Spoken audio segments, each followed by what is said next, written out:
ಎಲ್ಲ ನನ್ನ ಪ್ರೀತಿಯ ಸೆಲೆಬ್ರಿಟಿಗಳಿಗೆ ನಮಸ್ಕಾರ ಹೇಳಲ್ಲ, ಇಲ್ಲ ಥ್ಯಾಂಕ್ಸ್ ಹೇಳಲ್ಲ, ಧನ್ಯವಾದ ಹೇಳಿದ್ರು, ಏನೇ ನನ್ನ ಪದ ಯೂಸ್ ಮಾಡಿದ್ರು ಕೂಡ ತುಂಬಾ ಕಮ್ಮಿ. ಯಾಕಂದ್ರೆ ನೀವು ತೋರಿಸಿರೋಷ್ಟು ಪ್ರೀತಿ, ಅಭಿಮಾನ ಇನ್ಯಾವತ್ತೂ ಅದನ್ನ ಅದು ಯಾವ ಥರ ರಿಟರ್ನ್ ಮಾಡೋದು ನನಗೂ ಗೊತ್ತಾಗಲ್ಲ. ಬಟ್ ಇವತ್ತು ಆಕ್ಚುಲಿ ಇಲ್ಲಿ ಕೂತ್ಕೊಳ್ಳೋಕ್ಕಾಗ್ಲಿ ಹೇಳೋಕ್ಕಾಗ್ಲಿ ಒಂದೇ ಒಂದು ರೀಸನ್ ಏನಂತಂದ್ರೆ, ಈಗ ಆಕ್ಚುಲಿ ಬರ್ಡೇ. ಯಾಕಂದ್ರೆ ನೀವುಗಳು ತುಂಬಾ ಆಸೆ ಪಟ್ಟಿದ್ರಿ, ನನಗೂ ತುಂಬಾನೇ ಆಸೆ ಆಯ್ತು. ಯಾಕಂದ್ರೆ ಪ್ರತಿಯೊಬ್ಬರನ್ನು ಮೀಟ್ ಮಾಡಿ ಥ್ಯಾಂಕ್ಸ್ ಹೇಳೋಣ ಅಂತ ಹೇಳಿ. ಯಾಕಂದ್ರೆ ಪ್ರತಿ ಸಲ ನೀವು ಬಂದಾಗ್ಲೂ ಎಲ್ರಿಗೂ ನಿಂತ್ಕೊಂಡೆ ಆಕ್ಚುಲಿ ಕೈ ಕೊಟ್ಕೊಂಡು ಎಲ್ರಿಗೂ ಒಂದು ಥ್ಯಾಂಕ್ಸ್ ಇಲ್ಲ ವಿಷಯ ತಗೊಳ್ತಾ ಇದ್ದೆ.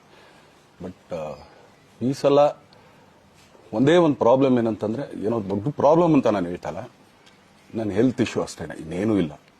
ಯಾಕಂದ್ರೆ ನಾನು ತುಂಬಾ ಹೊತ್ತು ನಿಂತ್ಕೊಳ್ಳೋಕ್ಕಾಗಲ್ಲ. ಯಾಕಂದ್ರೆ ಏನು ಪ್ರಾಬ್ಲಮ್ ಅಂತ ನಿಮ್ಗಳಿಗೂ ತುಂಬಾ ಚೆನ್ನಾಗಿ ಗೊತ್ತು.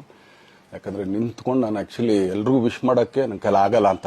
ಯಾಕಂದ್ರೆ ಯಾವಾಗ ಇಂಜೆಕ್ಷನ್ ತಗೊಳ್ತೀನೋ ಒಂದು 15-20 ದಿನ ಅಲ್ಲಿ ಬಿ ಓಕೆ. ಬಟ್ ಆಮೇಲೆ ಮತ್ತೆ ಅದ್ರ ಪವರ್ ಕಮ್ಮಿ ಆಗ್ತಿರಂಗೆ ಪೇನ್ ಸ್ಟಾರ್ಟ್ ಆಗುತ್ತೆ.